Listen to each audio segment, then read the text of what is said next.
আপনার কপালে আপনার ভাগ্যে যিনি আছেন তার জন্য সবটুকুন ভালোবাসাকে আপনি জমিয়ে রাখবেন। আপনি জানেন আপনার জীবনে, বৈবাহিক জীবনে একজন সঙ্গিনী আসবেন, এটা এক্সপেক্টেড। কিন্তু আপনি এখন থেকে যদি কোথাও প্রেমের নামে অবৈধ সম্পর্ক করেন, অবৈধ রিলেশন করেন, হারাম সম্পর্ক স্থাপন করেন, তাহলে দিন শেষে আপনি কিন্তু আপনার সেই হবু স্ত্রীর সাথে বিশ্বাসঘাতকতা করলেন। একজন নারী হিসেবে আপনি যদি কোনো ছেলের সাথে অবৈধ সম্পর্ক করেন জাস্ট সময় কাটানোর জন্য, জাস্ট টাইম পাস করার জন্য, তাহলে আপনি আপনার সেই হবু স্বামীর সাথে বেঈমানি করলেন, আপনি তার সাথে বিশ্বাসঘাতকতা করলেন।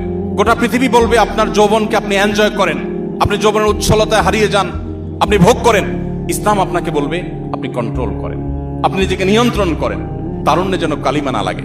আমাদের মুখতার ভাই বিবাহ সম্পর্কে বলছিলেন, একজন মুসলিম তরুণ তার তারুণ্যে মনে চাইলো আর কোনো পাপাচারে লিপ্ত হয়ে গেলেন, আল্লাহর অবাধ্য হয়ে গেলেন, বিবাহ বহির্ভূত কোনো সম্পর্কে জড়িয়ে পড়লেন। এটি কোনো মুসলিমের সাথে অন্তত যায় না। একজন মুসলিম তরুণ এতটা ঢিলা হওয়া উচিত না। যেখানে খুশি সেখানে তিনি কাত হয়ে গেলেন, সেখানে তিনি এঙ্গেজ হয়ে গেলেন, নত হয়ে গেলেন, এটা মুসলিম তরুণের সাথে অন্তত যায় না। বিশেষ করে কোনো মানুষ বিবাহিত লাইফে থাকলে, তিনি যুগলবন্দি জীবনে থাকলে অন্য কারোর সাথে সম্পর্ক রাখাটাকে গোটা পৃথিবীর সকল সমাজ খারাপ মনে করে। এটাকে মনে করা হয় নীতিহীনতা, যে তুমি একজন স্ত্রী থাকা সত্ত্বেও আরেক নারীর প্রতি কেন আসক্ত, স্বামী থাকা সত্ত্বেও আরেক পুরুষের প্রতি কেন আসক্ত, এটাকে গোটা পৃথিবীর মানুষ দোষের বিষয় মনে করে। নবী করিম সাল্লাল্লাহু আলাইহি ওয়াসাল্লাম যে জীবন দর্শন আমাদেরকে দিয়ে গেছেন সেটা এর চাইতে আরো কয়েক ধাপ এগিয়ে। সেটা হলো আল্লাহ আপনাকে যে তারুণ্য দিয়েছেন, এই তারুণ্যের সবটুকুন ভালোবাসা আপনি জমিয়ে রাখবেন আপনার সে জীবন সঙ্গিনীর জন্য।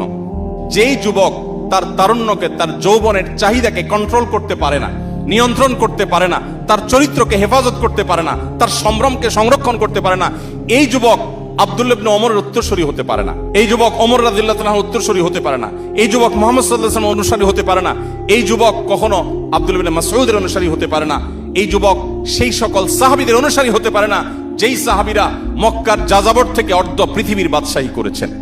আপনি তাদের অনুসারী, সেই নবীর উম্মত যে নবী তার যৌবনকে হেফাজত করেছেন এবং হেফাজত রাখতে বলেছেন। অতএব এই সংগ্রামে আমাদেরকে জিততে হবে এবং জয়ী হতে হবে। আল্লাহ তাআলা আমাদের সবাইকে সেই তৌফিক দান করুন।